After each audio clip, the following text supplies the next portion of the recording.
Do you ever think much about bees? You probably see them buzzing from flower to flower and maybe get a little nervous if one flies too close to your face. Well, after this show, you'll give those bees a second thought because they are arguably the most interesting and important insects in the world.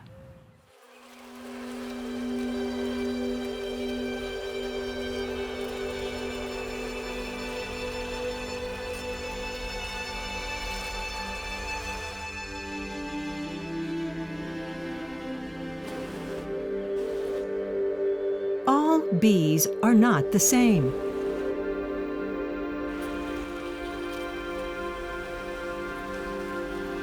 There are about 20,000 species, from bumblebees to sweat bees.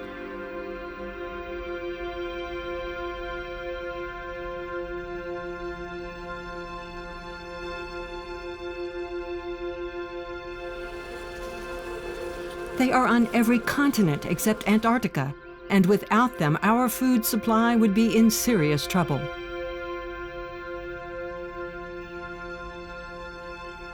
They pollinate about 80% of the food we eat.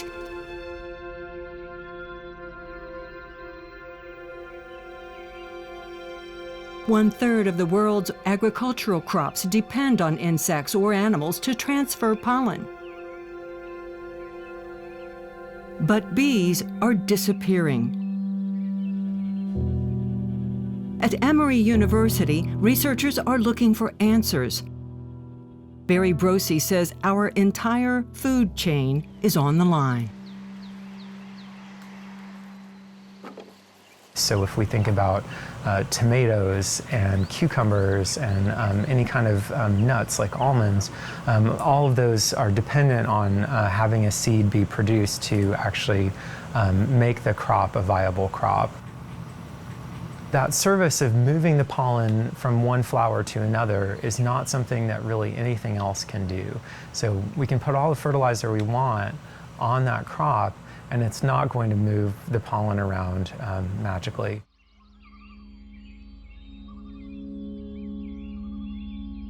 Here's the way pollination works. Flowers have male and female parts. The stamen is male. That's where pollen is produced. When bees enter a flower, the pollen sticks to their fuzzy bodies. When they wiggle around and brush against the female part, the stigma, it fertilizes the plant. Seeds then develop and more flowers are created. All thanks to the bees. They don't do this on purpose. Bees are in the flowers collecting pollen and nectar for their nests. Check out the yellow balls on the back legs of these bees. It is the corbicula, a basket-like formation that allows bees to carry pollen to their nest. They also drink water and nectar from plants with a long tongue, kind of like a straw.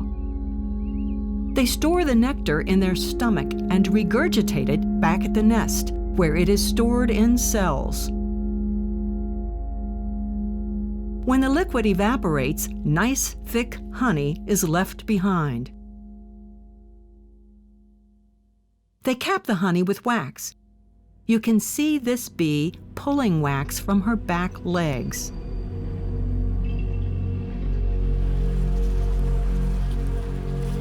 You're watching European honeybees brought to North America in the early 1600s.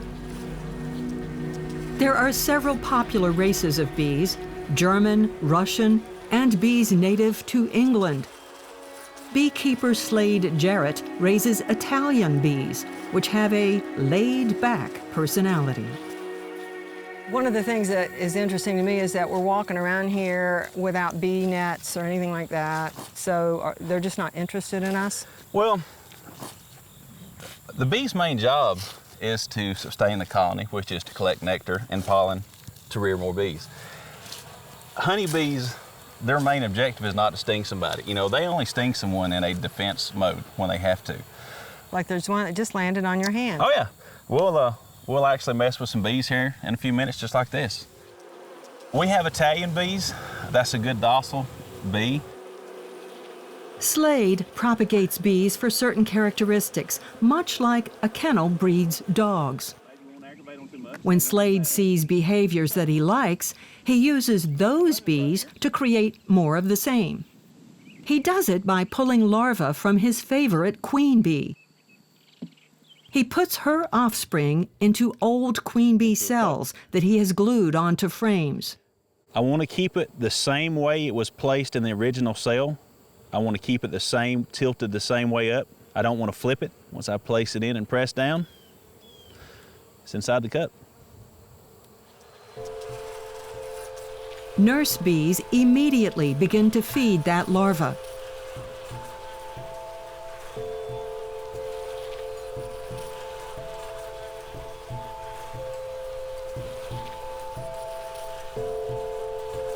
They will build up the wax and cap it.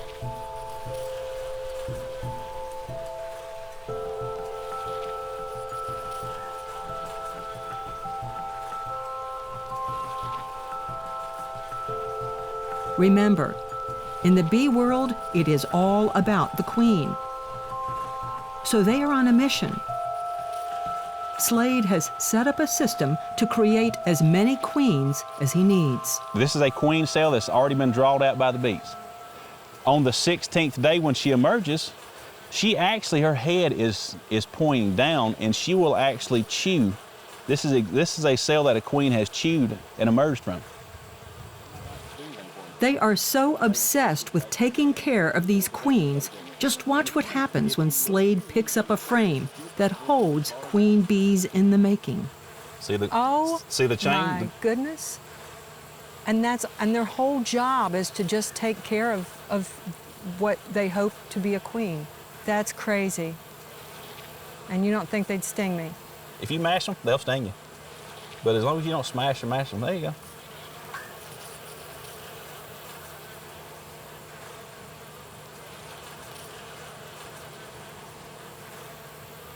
Look at that.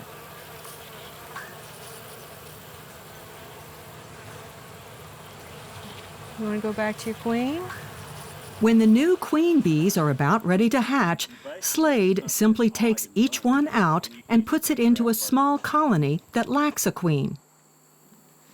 She mates, lays hundreds of eggs, and he will have successfully bred thousands of bees with the qualities of his best performing colony. It really is a bit like a kennel. He will sell many of these colonies to other beekeepers. It's a lot of work. The hives have to be fed sugar water to make sure they have enough food. This is insane. And they're not going to be mad at me, huh? They're not going to be mad. Just try not to spill any of the syrup. You'll be good to go. That'll work. Stops. And all we do is take the hive, slide it back, and we're done. The bees are eating right now. Oh, yeah. Normally, I would be wearing protective gear, but it is a warm day, and Slade is confident I will not be stung. A beekeeper knows his bees, and you know what days to fool with them. So this is a good day. This is a good day.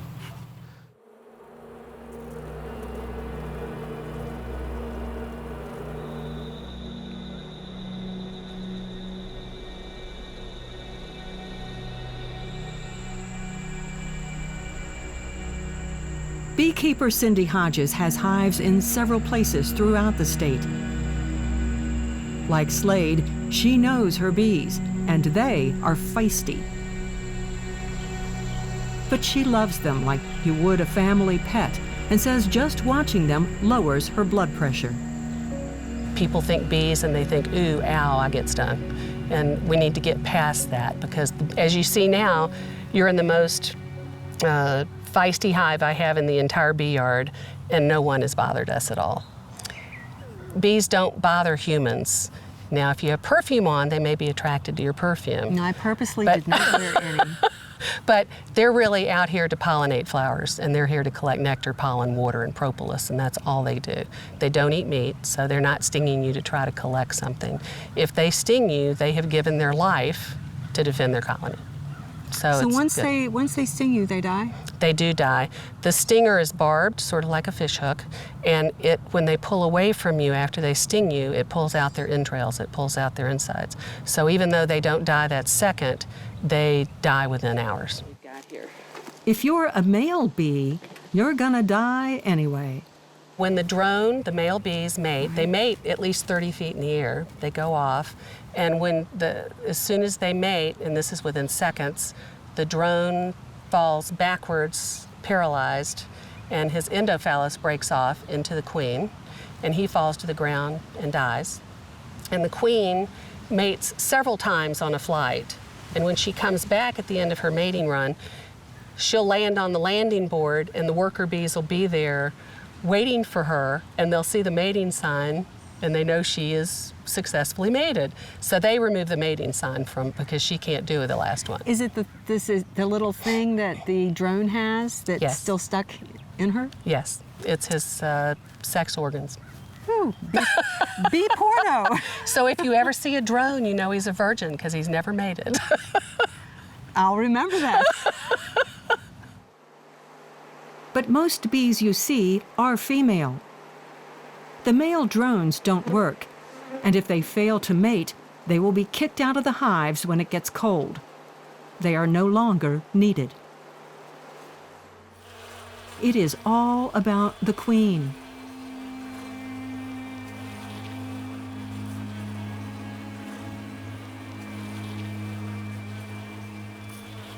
Her body is longer than other bees, and her wings barely cover her abdomen. She's the only sexually developed female. Look at this incredible video as a queen sinks her body halfway into a cell to deposit an egg. She does it again and again and again.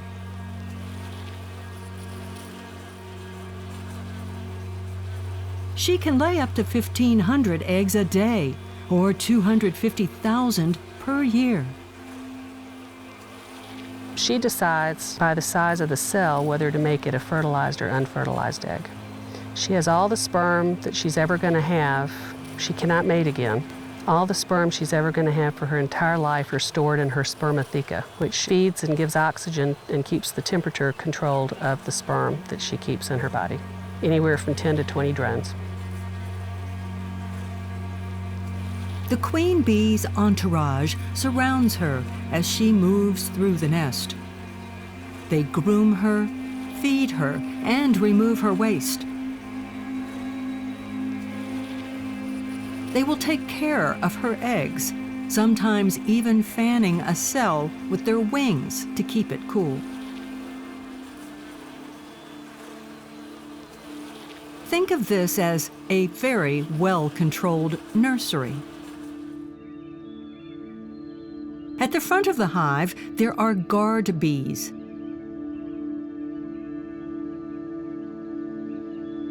Bees will steal honey from each other, so guard bees check the chemical scent of insects trying to enter.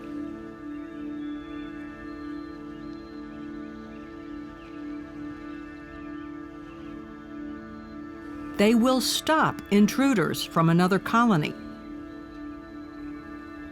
Sometimes. Watch this clip. The outsider takes a beating. The guard bee is biting her wings. Then it rears up on back legs, ready to cast her out. But the guard bee is about to receive a gift. The now submissive bee is sharing her nectar. The guard bee knows this resource could be useful to the colony. Ultimately, the intruder gets by with a bribe.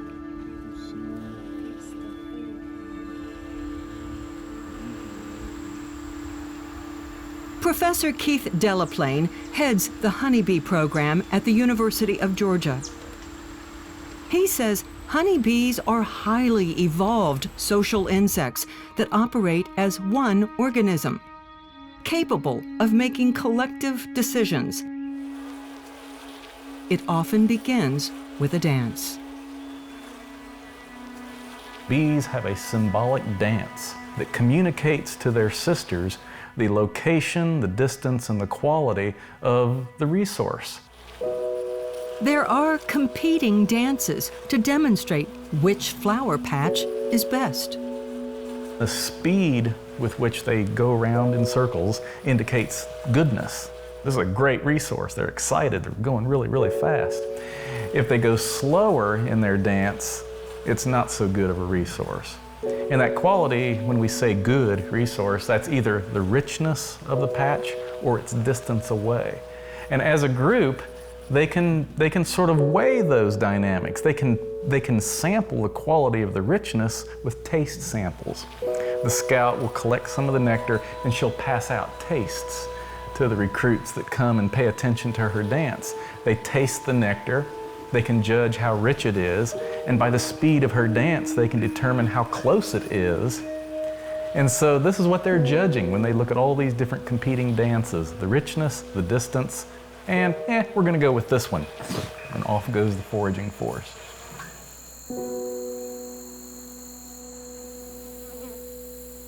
They make this group decision within minutes. That's why research involving artificial intelligence and computer programming has gone to the bees. The question scientists want to answer: how can we design artificial systems that make decisions as quickly and as accurately as a honeybee nest? Now, when you think about bees, honey is what most folks talk about. And when you talk about honey, it is big business. But the real moneymaker is bee rental. I consider the unique place of honeybees in the American food supply machine is the fact that they are the only manageable pollinator of any real significance. A farmer, for example, with one phone call and one overnight drop-off can increase the pollinator population in his orchard by millions and millions of pollinators. And there is no other pollinator available to us that we can say that about. Honeybees uniquely carry that role. For example, several months after our first visit to meet Slade Jarrett, he received a call from a canola farmer.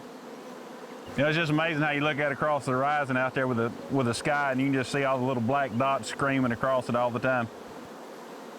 Today, his bees are in North Georgia fields pollinating canola crops.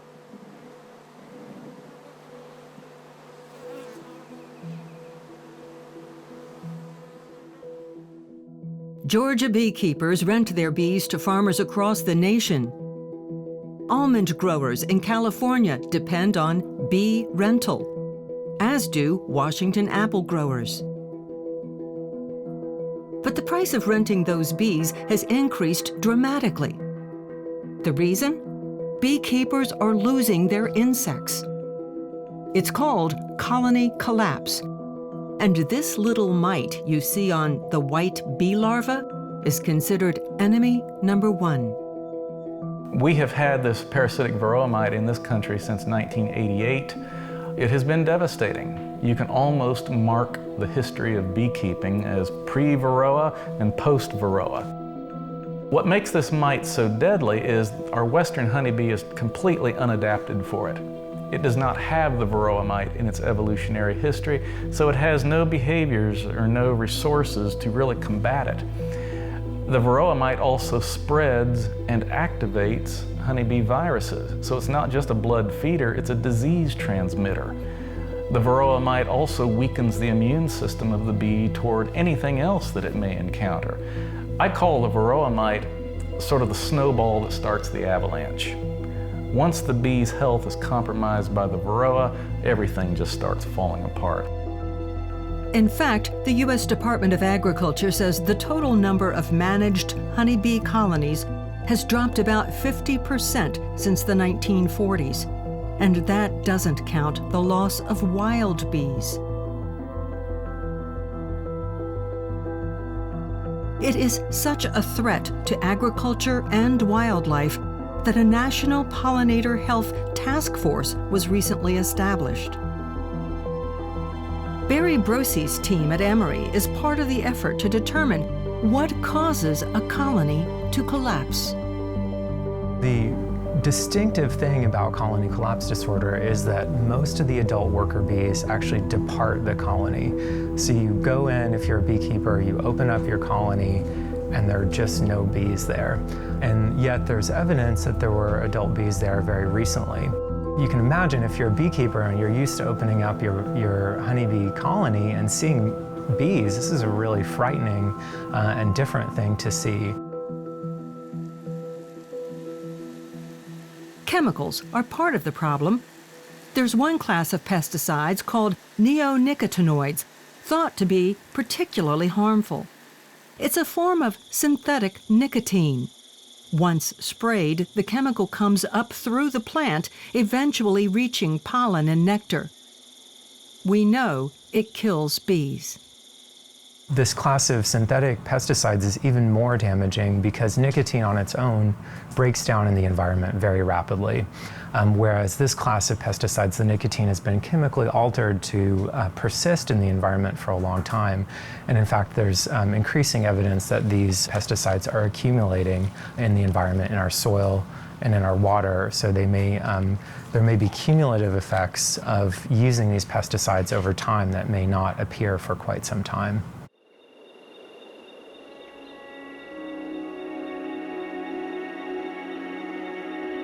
Habitat loss is also a critical factor.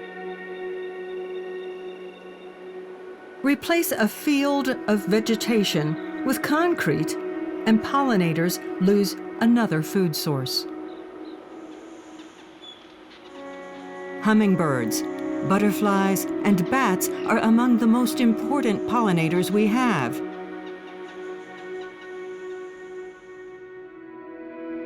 But it is the humble honeybee that operates on a factory-level scale.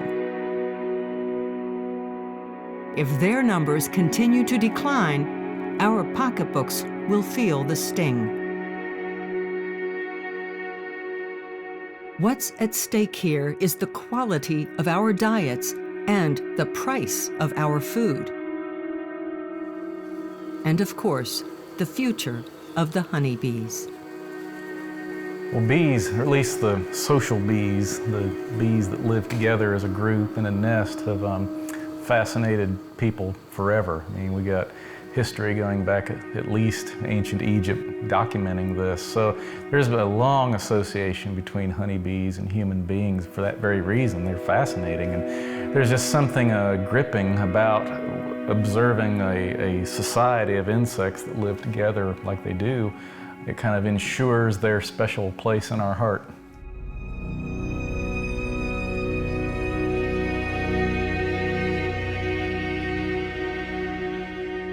That's what made us fall in love with beekeeping is how amazing the bees are. When we first got them, we were scared like most people. We love doing it because most people you talk to is like, you know, you're crazy. And they don't understand how bees operate and what they do. And it's just amazing to work with an insect that most people are scared of. Sometimes the problems facing pollinators seem overwhelming, but as the scientific community grapples with some of the major issues, there are things we can do. For example, I bought these flowers, ready to plant them, and then I saw this little ticket. They're treated with the same synthetic nicotine that kills bees, so they'll go in the trash. It seems like a small thing, but a better understanding of bees allows us to be part of the solution. I'm Sharon Collins. We'll see you next time. Buzz around, buzz around, buzz around, buzz around.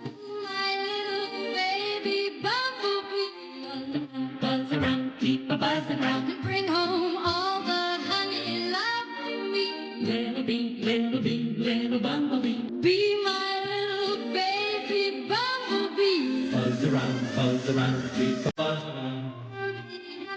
As happy as can be. You and me, you and me, you and me.